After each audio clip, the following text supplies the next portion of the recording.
boa noite a todos. Sejam todos muito bem-vindos ao meu Arquitetos.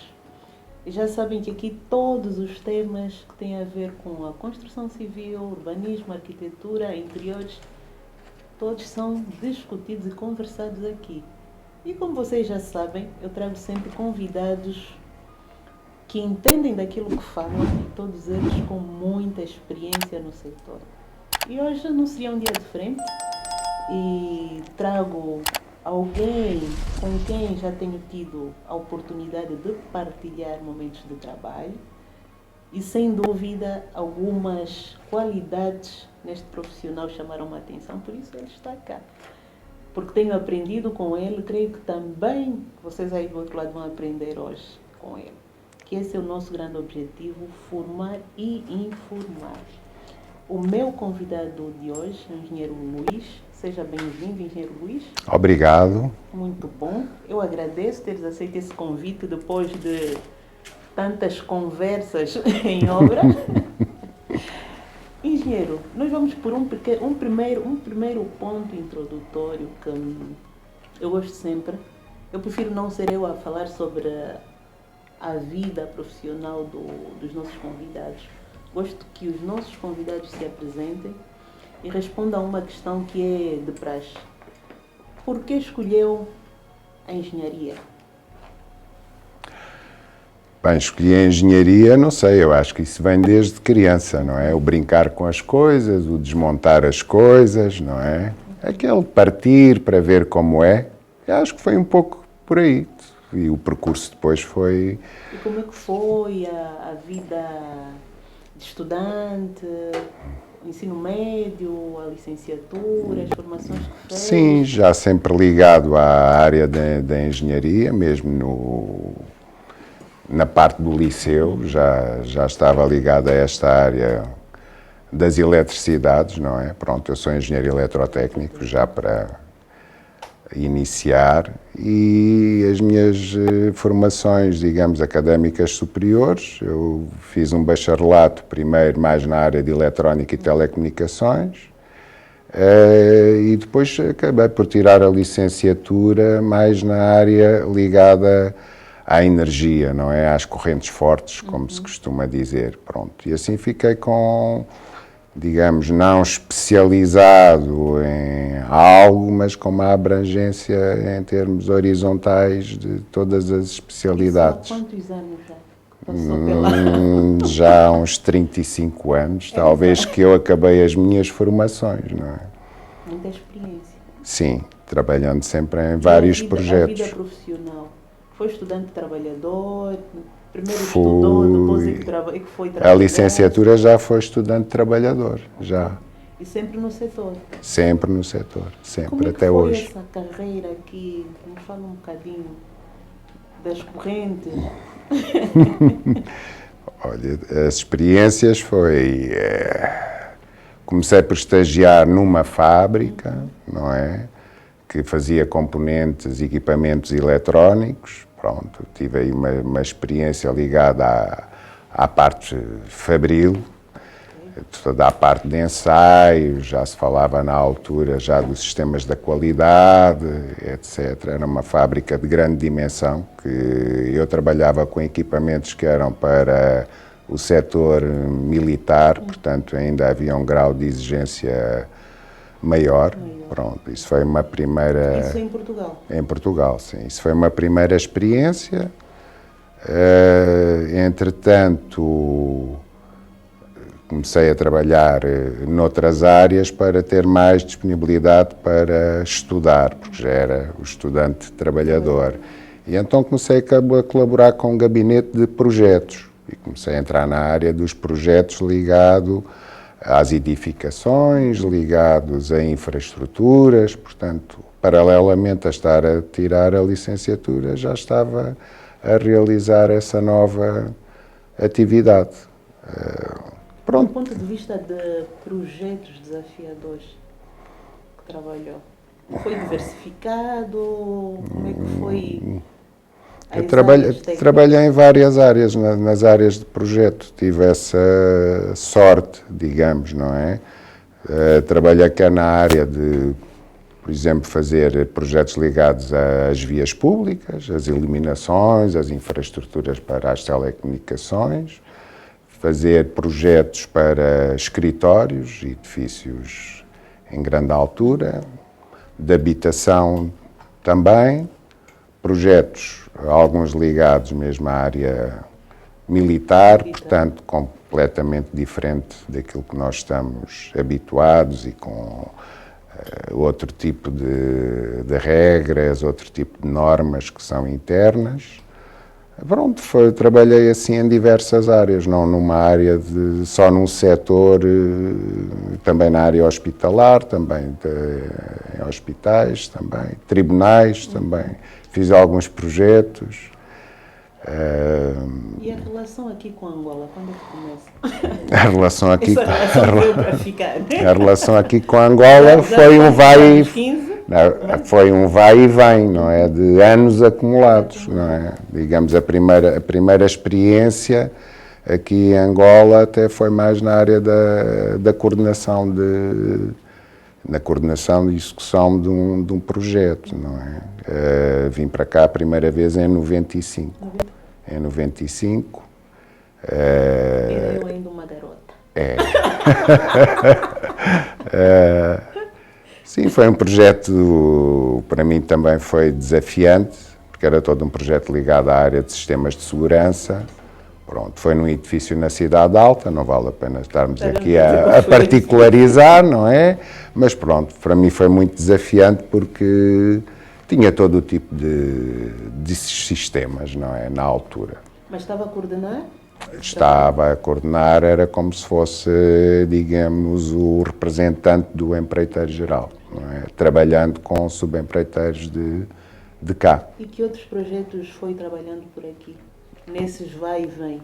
Fiz também depois projetos para cá, aí mesmo para algumas das centralidades participei em alguns dos projetos. Projeto mesmo, não em termos de componente de execução. Tive algumas experiências cá também na área da fiscalização e também ligadas à área da produção e execução de obras, se bem que não é... E nessa trajetória toda, onde é que entra a gestão de condomínios e a gestão predial? Uma dinâmica tão técnica, tão diversificada. Quando é que entra aí o bichinho da gestão de condomínios, a gestão predial? Pronto, em Portugal, mesmo associado aos projetos que nós fazíamos, havia uma componente de preparar os planos de manutenção, portanto, dar algum suporte depois dos edifícios estarem concretizados e entrarem em exploração, não é? Pronto. E também colaborar com algumas empresas nessa área da manutenção.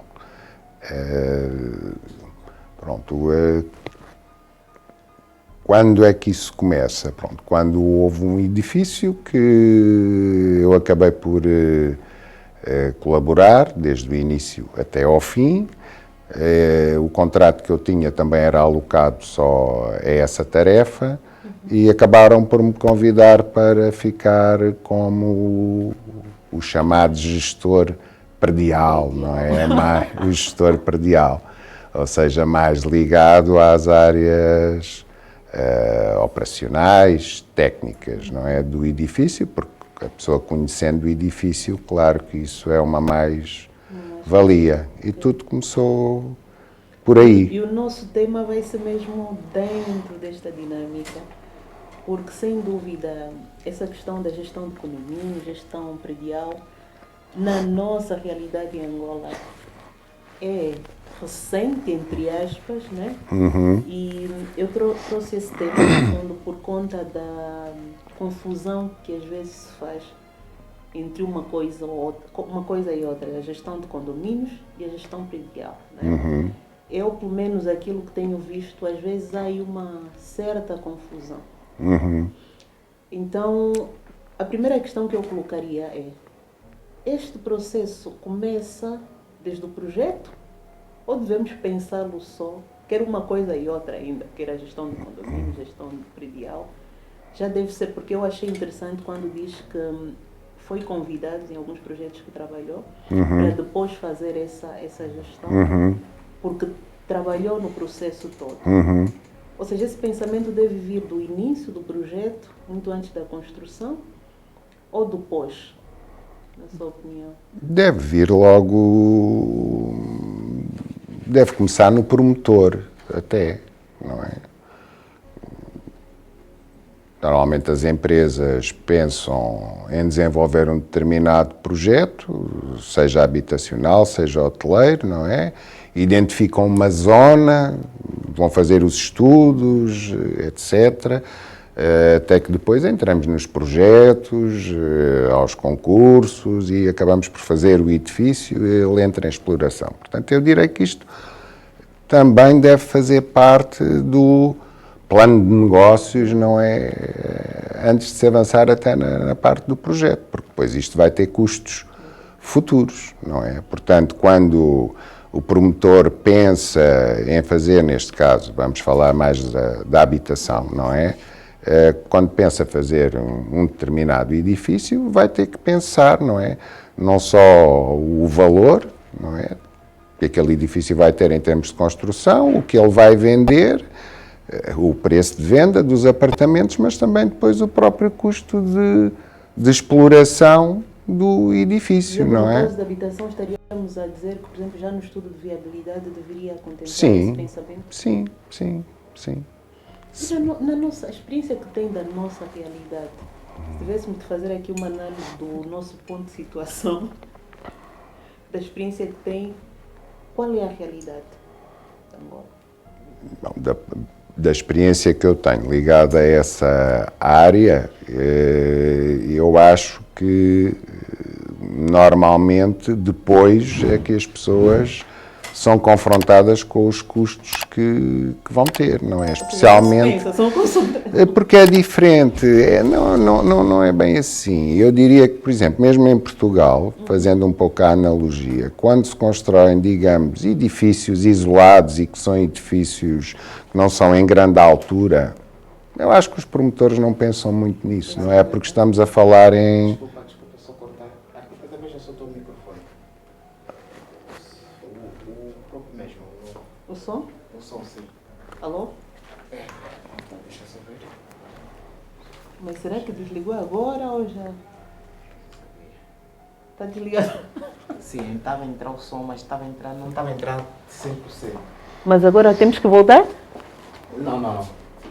Ele vai conseguir levantar. Pode falar agora? Estou? Alô? Ok. Então podemos continuar? Podemos continuar. Ok. E vamos continuar a partir de onde? Estava a dar o exemplo de Portugal, não é? Posso começar aí? Sim, Pode ser ali. Ok, pronto. Fazendo um pouco a analogia com Portugal, quando são edifícios de habitação isolados e que não são edifícios em grande altura, julgo que não há muito essa preocupação relativamente aos custos de exploração, porque também os edifícios não são muito complexos. Não são muito complexos, exato. Quando começamos a ter já edifícios em grande altura de habitação, já começam a ter bastante sistemas, também o tipo de cliente é outro, eles sabem quando chegar à altura de promoverem a venda que vai haver essa questão, não é? Essas pessoas vão perguntar, mas quanto é que eu vou pagar, de condomínio, a cota de condomínio, não é? E vão ter que saber responder porque a venda também poderá estar condicionada a esse valor, não é? Depois entramos nos condomínios. Os condomínios, a coisa aí aumenta, não é? Como nós sabemos, porque têm outras infraestruturas de apoio. Acabam por ter piscinas, parques para as crianças, ginásios, etc. E tudo isso custa dinheiro para manter. E vai aumentar o custo da taxa de condomínio, não é? Da cota. Portanto, isso tem que ser muito bem pensado. E eu acho que cá não se anda ainda a pensar muito nisso, ou começou-se a pensar nisso. Muito recentemente, né? Muito recentemente, mas acho que isso também está um pouco associado à maturidade deste mercado imobiliário. Porque, vejamos, em Portugal estas coisas já começaram a ocorrer, estas preocupações, desde os anos 60. Nós aqui temos este mercado dos condomínios, etc. Vemos quando é que começou a ser construído tal à tona, não é? Estamos a falar, se calhar, 20, 25 anos. Portanto, é considerado ainda algo que é jovem. Um jovenzinho. É jovem. Portanto, estas situações começaram a surgir muito recentemente. Mas, por exemplo, o ser jovem, será que está na origem de alguma confusão que se faz entre a gestão de condomínio e a gestão predial? Na sua opinião? Acho que sim, porque também é jovem a todos os níveis, não é? É jovem a nível da preocupação dos promotores, é jovem a nível das próprias leis, da legislação, e é jovem também a nível das pessoas terem acesso a esses produtos. Portanto, isto para mim é transversal, não é? E a não é? consciência, porque, por exemplo, que a gente vê às vezes na questão de alguns condomínios sobre a taxa, gera muita confusão. Entrando agora de forma muito prática, o que é a gestão de condomínio e o que é a gestão predial?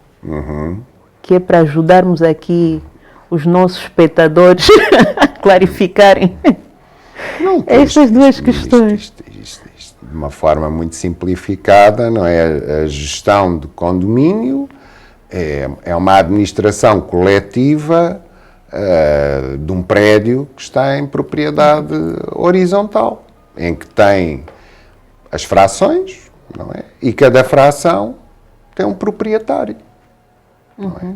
E há que fazer a administração das partes comuns todas desse edifício, porque acaba por ser uma comunidade. O mais simples, o prédio tem uma cobertura, um telhado, que é de todos, não é? O arranjar aquele telhado tem que ser uma contribuição de todos. Depois tudo isso indiretamente gera que existam procedimentos. Não é? E daí depois se falar da gestão de condomínio, o ter que existir a assembleia, não é? Dos condóminos, tem que haver contas, porque as coisas como custam dinheiro, tem que haver orçamentos também, porque há coisas que nós sabemos que todos os anos vamos gastar dinheiro. Isto é de uma forma muito simplificada, não é? Tem que haver um apresentar de contas, tem que haver o marcar ou agendar a Assembleia Geral, que deve ocorrer todos os anos, no início do ano, normalmente.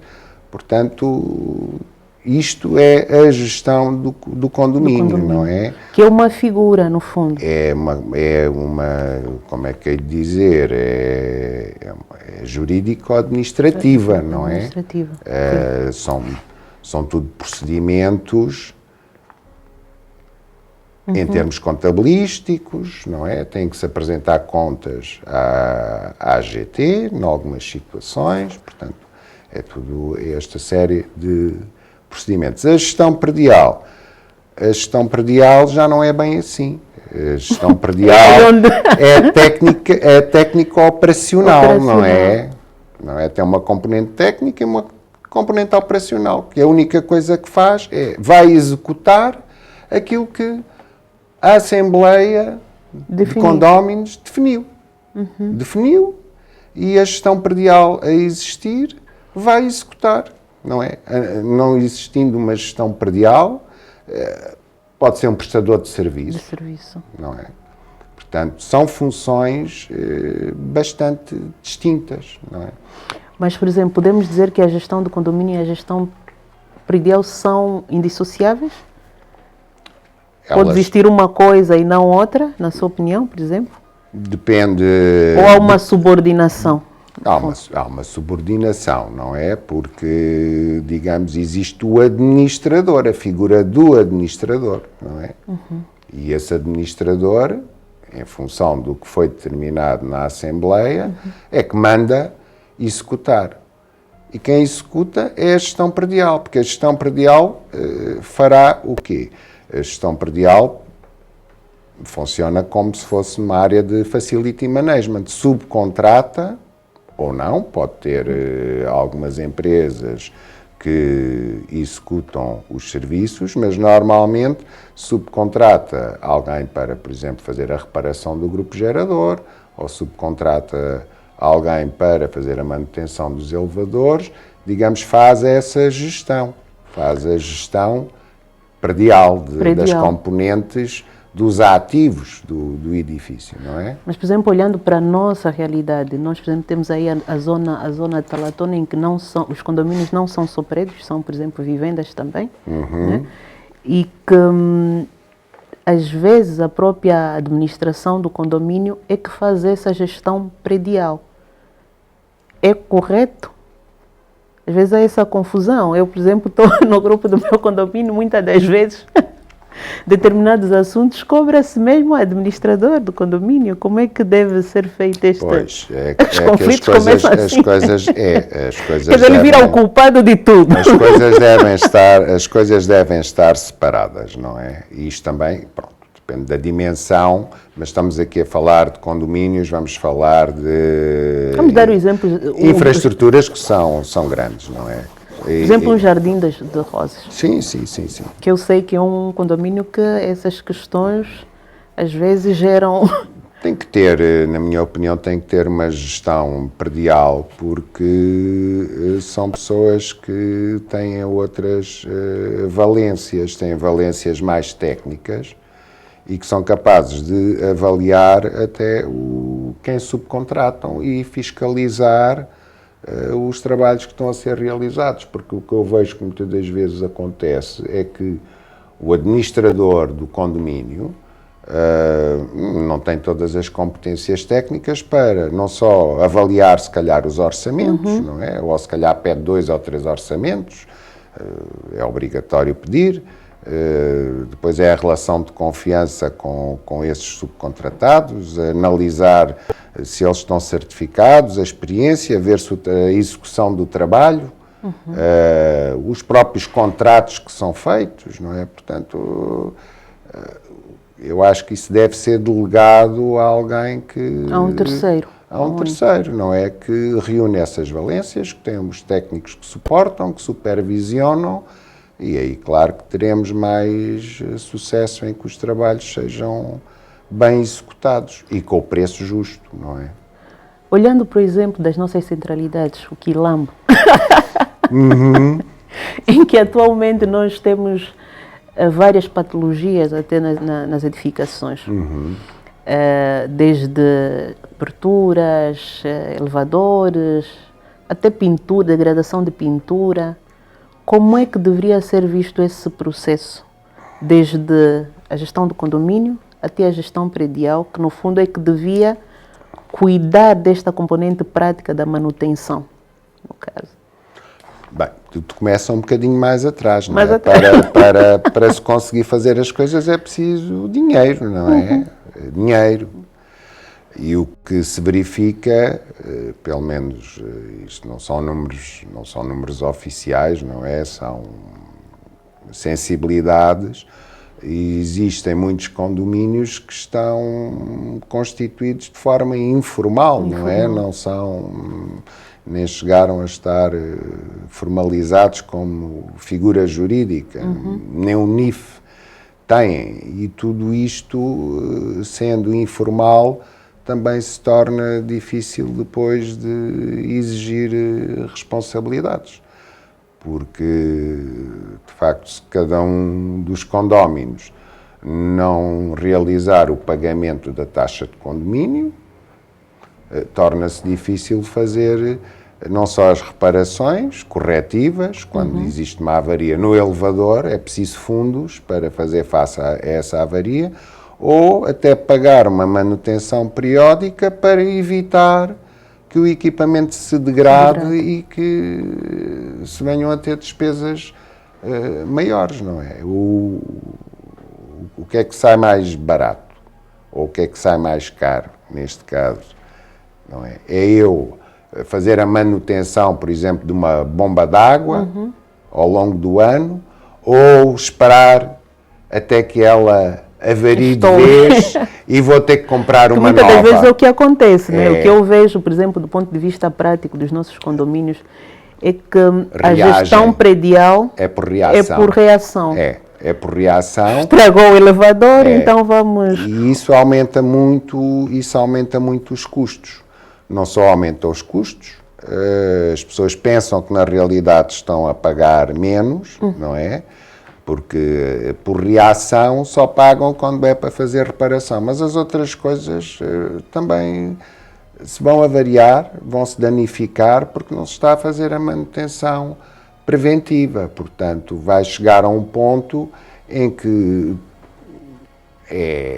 começa a ruína, não é? É como no meu carro, se eu não fizer as manutenções, é que vai haver um dia, começa a bomba, começa daqui, começa dali, e fico com o carro todo danificado. Portanto. Mas se nós, por exemplo, tivéssemos de pensar num roadmap, né?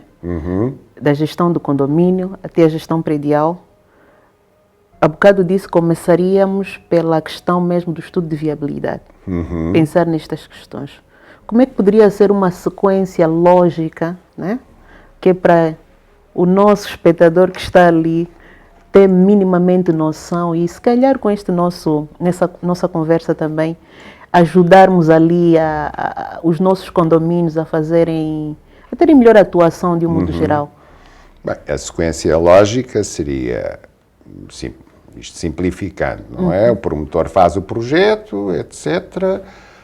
Também deve fazer um estudo, porque sabe os equipamentos que lá vai colocar, fazer uma estimativa e sabe as áreas, portanto consegue fazer aquilo que a gente chamamos que é a permilagem, aliás tem que a preparar, a permilagem, e já consegue ter uma noção... Já a partir do projeto ainda. Já a partir do projeto. E já consegue ter uma noção dos custos que irão estar associados a uma taxa de condomínio, não é? De uma forma de estimativa ainda, mas algo aproximada. Portanto, isso é necessário saber. Ou seja, é como se eu planeasse, olha, eu tenho um X, pretendo comprar uma Ferrari. Não, a sua arquiteta quer ir comprar um apartamento no condomínio X, sabe que o promotor vai lhe dizer, olha, isto custa 1 milhão e vais pagar todos os meses 50 mil de condomínio. Pronto, é mais ou menos, não é? E as pessoas até devem perguntar. Se eu vou comprar uma Ferrari, mas sei que ela vai me custar tanto de manutenção. Não, ou que vai consumir 30 litros aos 100, não é? 100, se calhar compra-se, mas depois a gente esquece que aquilo consome muito combustível. Para andar vamos ter que pagar. Já nem para não falar na manutenção da Ferrari, não é? Só para ela andar. Portanto, isso deve haver essa preocupação.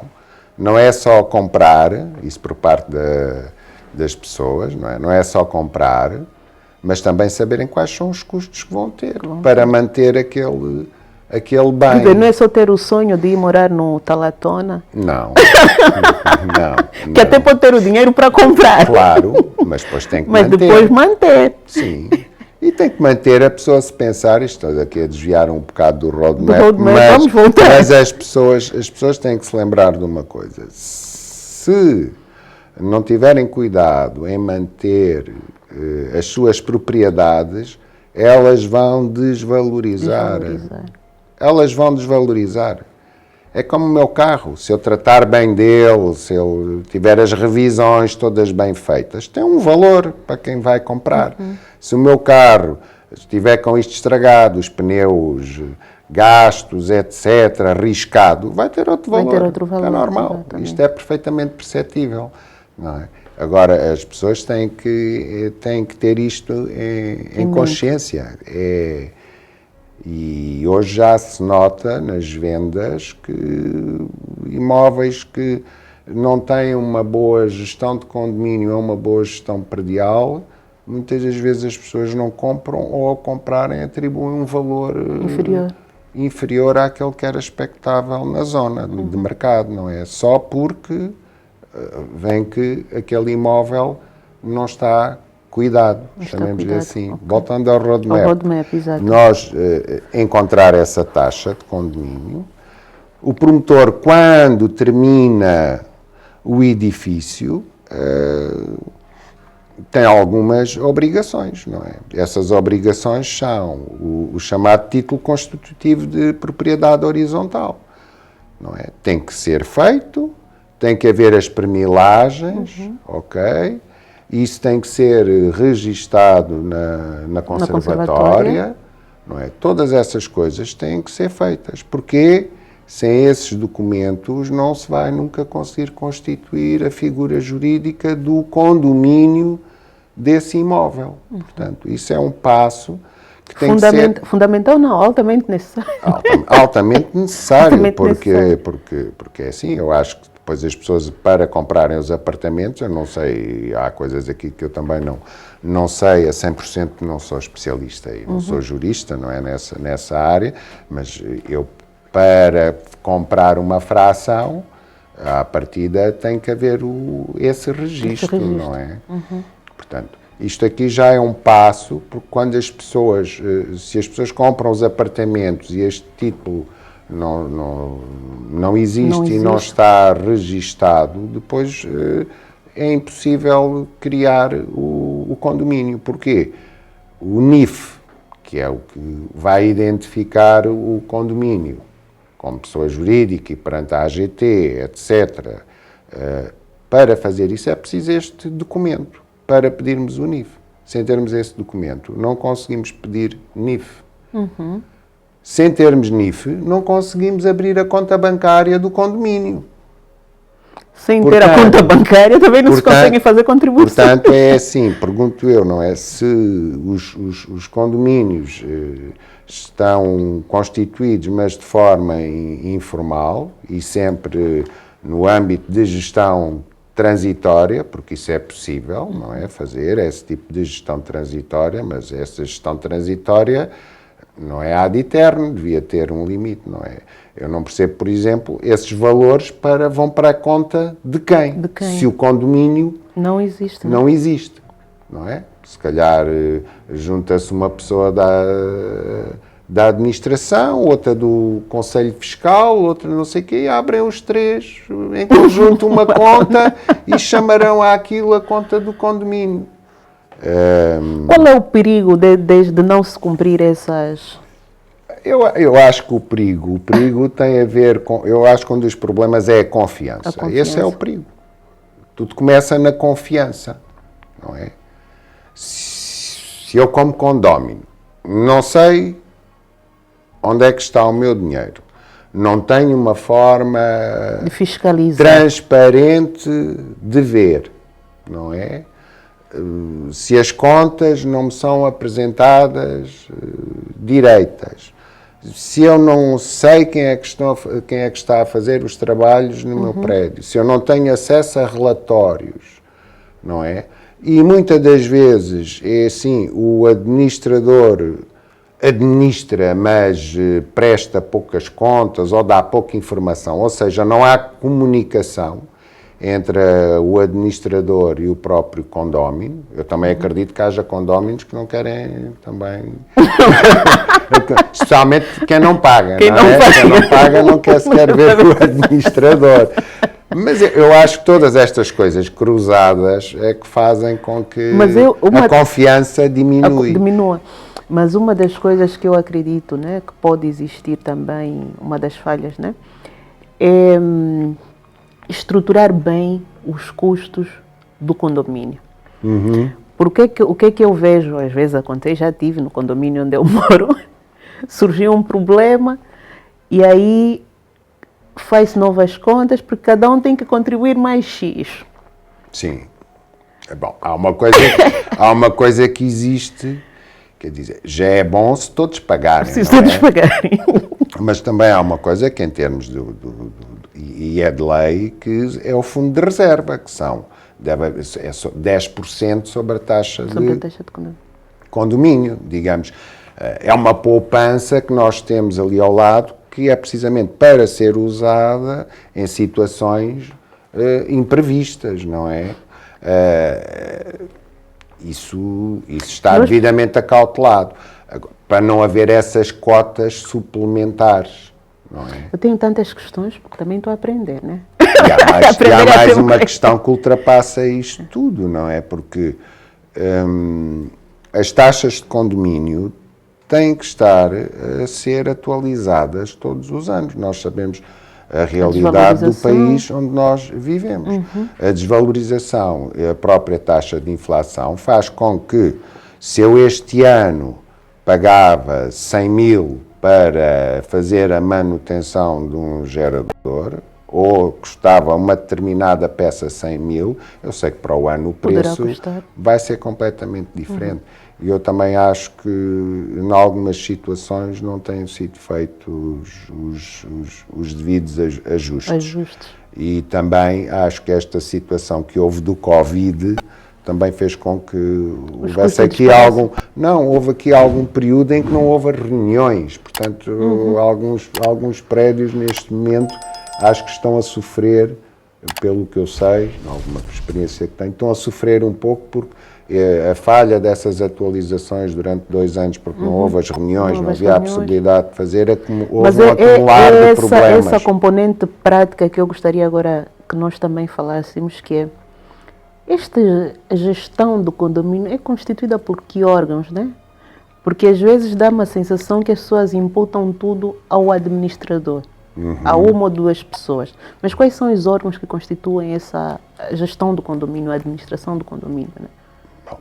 Do ponto de vista que a nossa legislação prevê. O órgão principal são os próprios proprietários que constituem a Assembleia Geral, não é? São eles que, em conjunto, quando são feitas as reuniões, que decidem, não é? Depois existe um administrador eleito, é o base, mas pode haver até mais do que um, ou um segundo, até por causa de questões de assinaturas, isso, mas pelo menos um tem que haver um Conselho Fiscal também para o controle de contas, e isto, digamos que é a base, é a estrutura de decisão, não é? De como funciona. São eles próprios que vão decidir se aumentam a taxa, se não aumentam a taxa, são eles que vão decidir qual é o orçamento para o próximo ano, não é? Mas para isso também tem que haver tal clareza de informação. Que nós temos aqui outra realidade também, é que temos falta de água e temos faltas de energia. E isso também faz disparar os custos das taxas de condomínio, porque os condóminos acabam por indiretamente pagar isso, não é?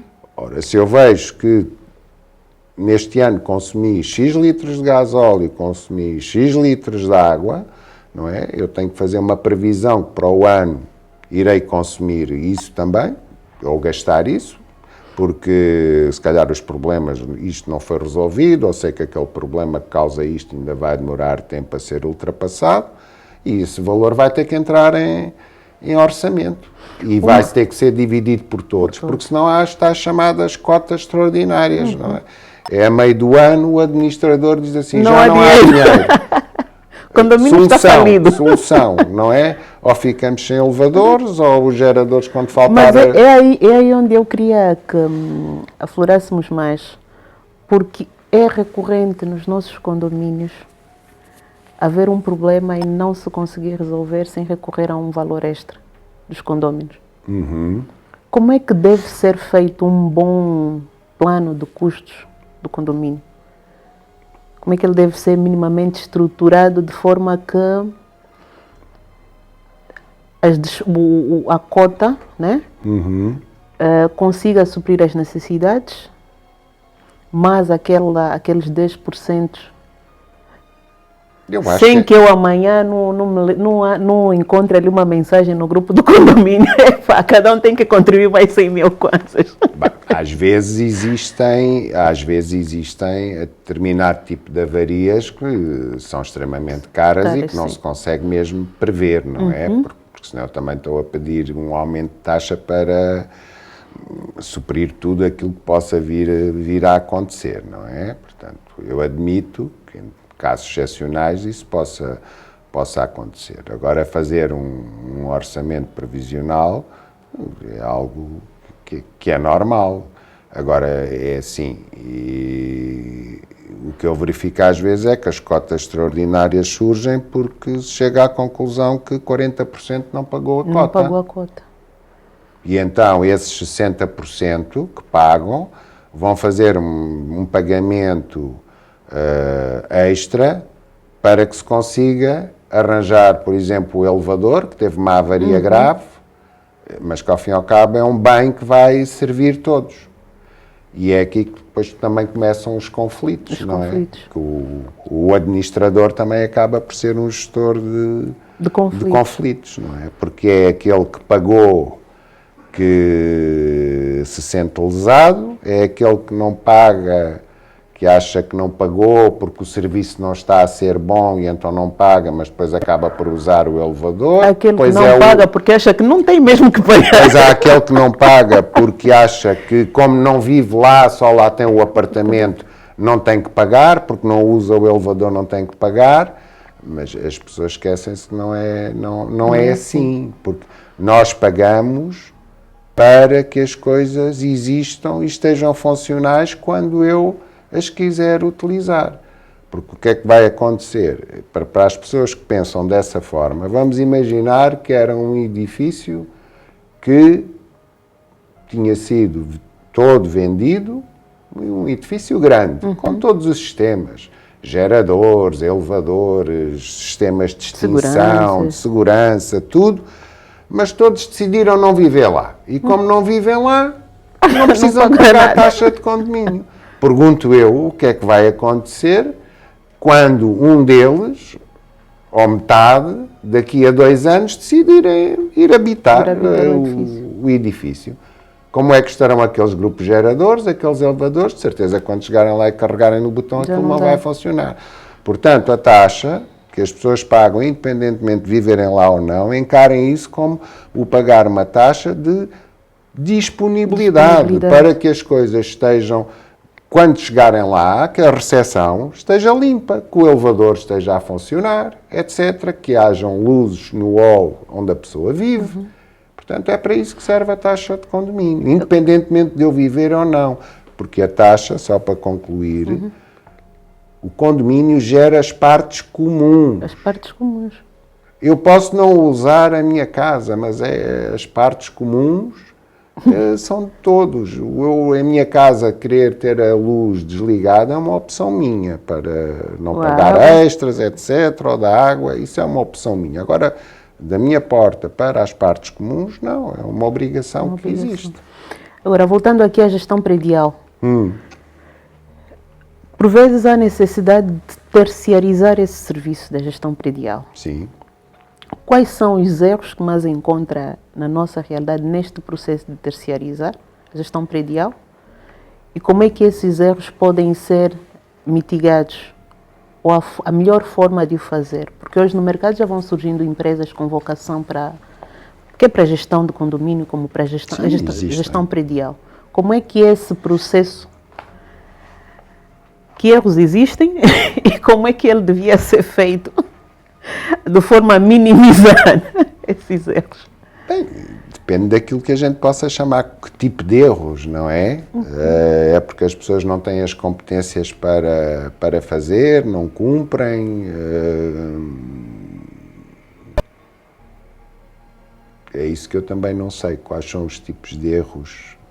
Não, da experiência que vê, o que é que tem percebido? Eu acho que a maior parte das empresas que existem aí, que fazem tipo facility management, como nós falamos, já têm que ser empresas que têm algum tipo de estrutura. E algumas empresas já caminham até no sentido de estarem certificadas. Portanto,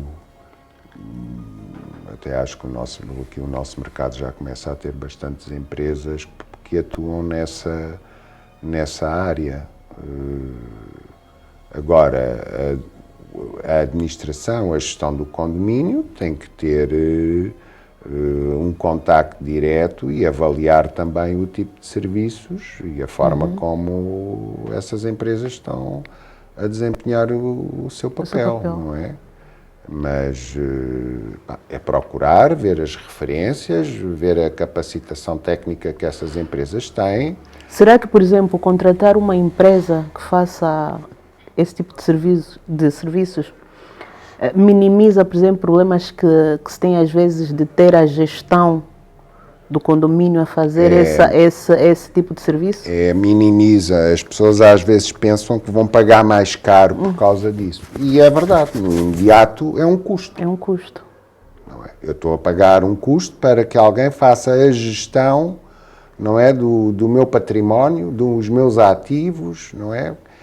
Mas é assim, essa pessoa ou essa entidade tem as valências para minimizar as avarias. É um exemplo, não é? Que eu não tenho. Exemplo, grupo gerador. Se eu tiver se eu tiver uma gestão predial, eles vão ter outro tipo de preocupações relativamente à manutenção do grupo gerador, que eu, se calhar como gestor do condomínio, não sei muito bem, se calhar digo para irem lá de 3 em 3 meses, ou quando tem a avaria, para irem reparar, e estas coisas vão sair mais caras, não é?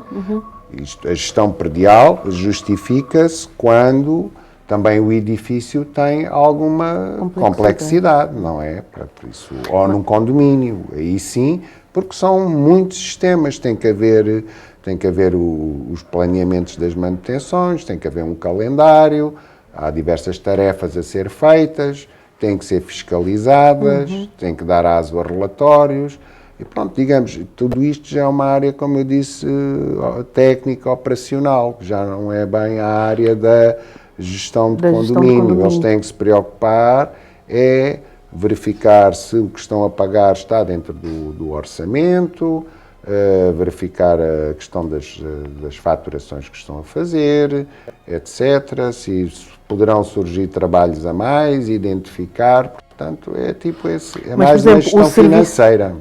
Esse serviço, por exemplo, da gestão predial, pode ser, como é que eu posso dizer? Em vez de ser total ao condomínio, todas as infraestruturas do condomínio, todo o condomínio, eu posso contratar por especialidade? Por exemplo? Pode. Por exemplo, há situações em que eu sei que, por exemplo, a gestão do condomínio, o que não é bem de caráter técnico, exemplo, a limpeza. A gestão do condomínio decide fazerem eles a gestão da limpeza. E contratam diretamente uma empresa para fazer a limpeza. Por exemplo, jardins. A gestão do condomínio também decide que a componente dos jardins são eles que contratam. Se for um condomínio, por exemplo, a segurança. A gestão do condomínio também entende que o contrato relativamente à segurança física, não é? Estamos a falar da segurança física, são eles que fazem. Mas, no entanto, para as outras componentes, por exemplo, da gestão predial, pronto, estas componentes, digamos, ou estes serviços que são menos técnicos, não é? Por vezes a gestão de condomínio decide contratá-los diretamente.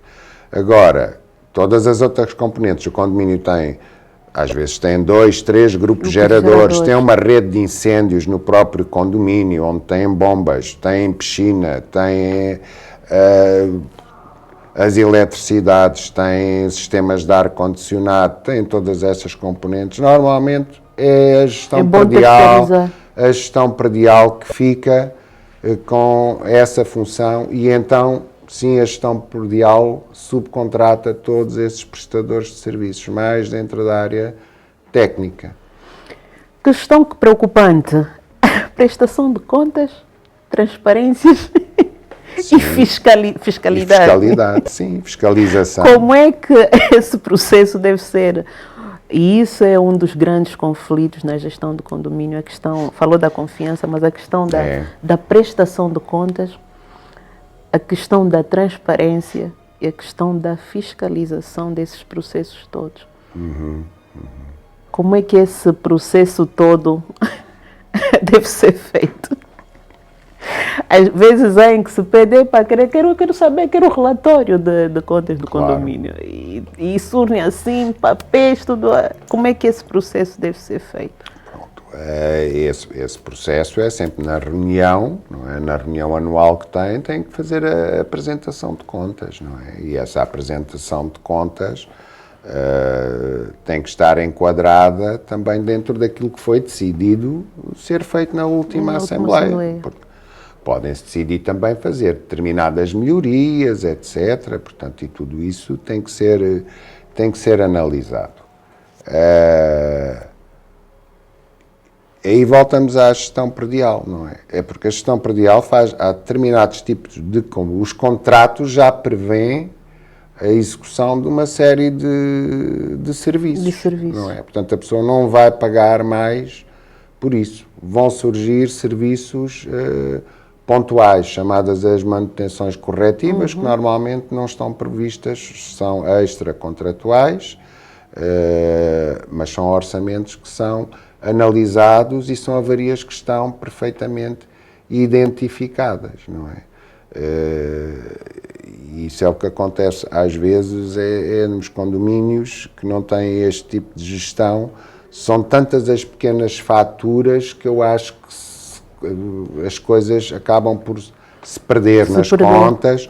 São contas que depois são difíceis de apresentar, e a própria gestão predial tem a obrigação de apresentar estas contas devidamente separadas para as pessoas entenderem a gestão de condomínio para depois as apresentar. Portanto, isto começa logo por aqui. A própria gestão predial, tudo o que é feito, existem relatórios, não é? Existem fotografias que as coisas de facto estavam danificadas, fotografias que foram reparadas, não é?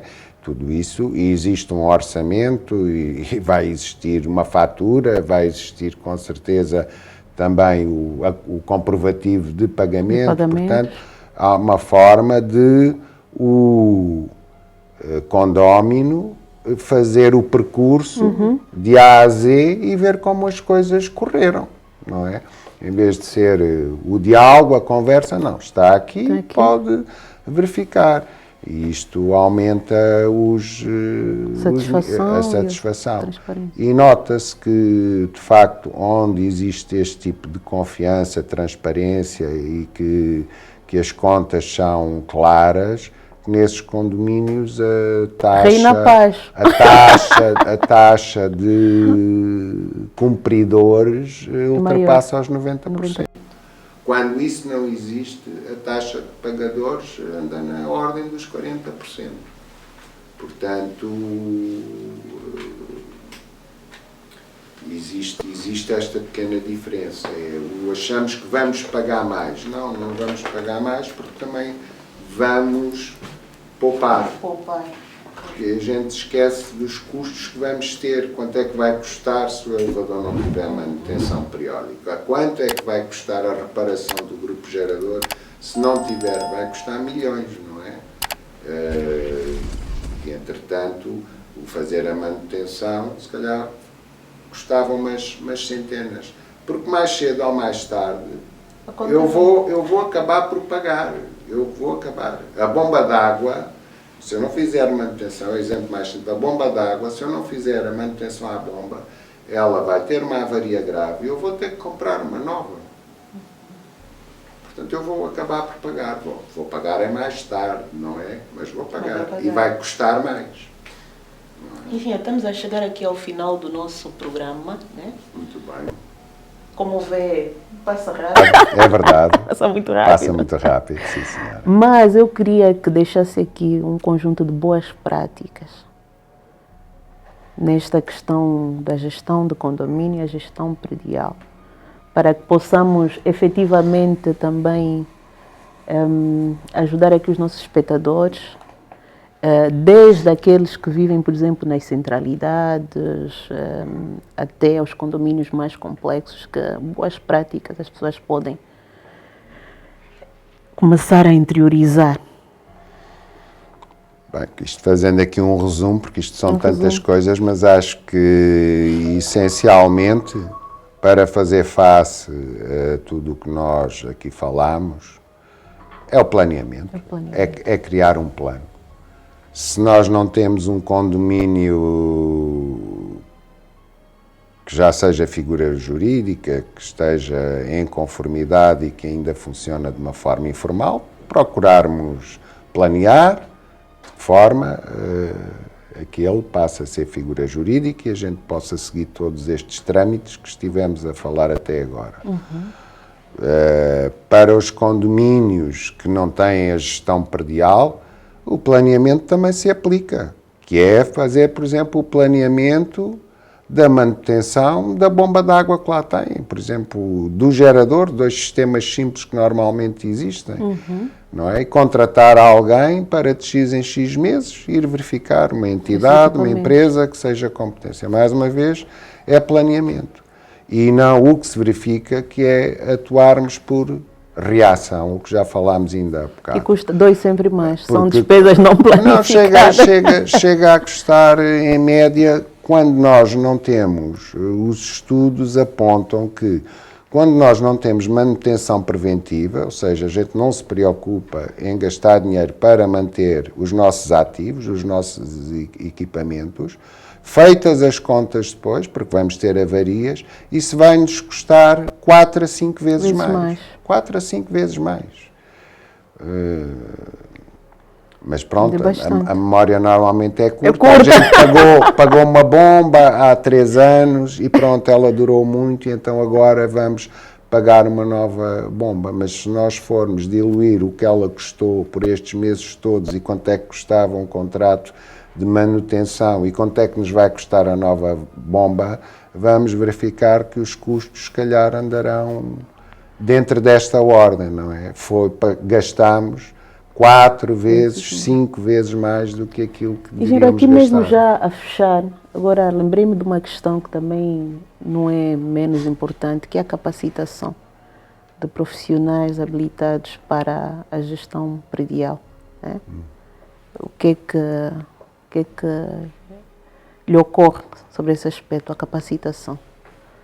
Mesmo a nível da gestão do condomínio, poderem capacitar pessoas, né, para fazerem... Porque há condomínios que se calhar não têm condições financeiras para pagar uma empresa de gestão predial, mas precisam de um técnico, né, que faça aquele controlo básico que falou do planeamento, de ter atenção aí às datas. Pois eu não estou muito ligado aqui à área do ensino, mas nomeadamente do ensino técnico-profissional, não é? Eu acho que é na área da gestão de condomínio. Poderia, não sei se existe, como digo, mas poderia haver esse tipo de formação, não é? Até como poderem vir a ser auxiliares ou até ficarem à frente de pequenos edifícios, ficarem capacitados para isso, não é? E também a nível da gestão predial também. A nível da formação profissional, técnico-profissional, porque em vez de ser um técnico especializado só em frio, poderia ter...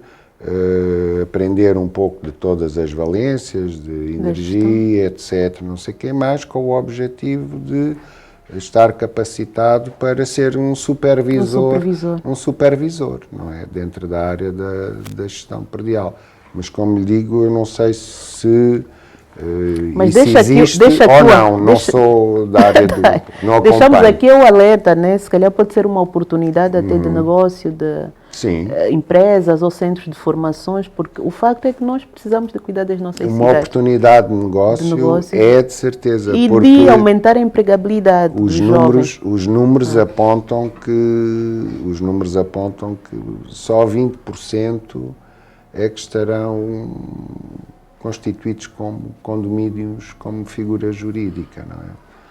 E se calhar esses 20% estão concentrados a Luanda. Pronto. E restam 80%. 80%, então No fundo, meus queridos, deixamos aqui essa conversa maravilhosa com o engenheiro Luís e é uma chamada de atenção para cuidarmos dos nossos imóveis e, em particular, das nossas cidades. No final do dia, não deixamos de falar aqui de sustentabilidade das nossas cidades.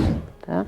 Então, eu vou pedir que partilhem, subscrevam o nosso canal e divulguem, porque é uma mensagem que se calhar para si não tem grande valor, mas alguém, um vizinho, um primo, um parente, poderá aqui encontrar sugestões muito interessantes para neste domínio da gestão, da manutenção, da gestão predial, gestão do condomínio, que querendo ou não, os condomínios fazem parte da nossa realidade e existem. Então, até o nosso próximo Arquitetos. Desde já, muito obrigada.